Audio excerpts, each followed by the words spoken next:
যুবকদের সম্পর্কে প্রথম হাদিস, রাসূল সাল্লাল্লাহু আলাইহি ওয়াসাল্লাম বলেছেন, কিয়ামতের মাঠে মানুষ যখন উঠবে, আমরা উঠবো কিনা?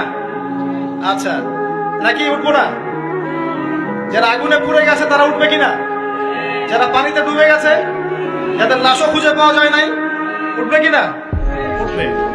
আচ্ছা, যখন মানুষ উঠবে তখন তাকে 5টা প্রশ্ন করা হবে। কয়টা ভাই? এই 5টা প্রশ্নের আগে সে তার পা সামনেও ফেলতে পারবে না, পিছনেও ফেলতে পারবে না। আমরা কি একটু চিন্তা করতে পারছি কত ভয়ঙ্কর হবে বিষয়টা? এই সামান্য গরমে আমাদের অবস্থা খারাপ, সূর্য সেদিন সামনে নিচে, আর মানুষ উঠে দাঁড়িয়ে আছে। তাদেরকে 5টা প্রশ্ন করা হবে।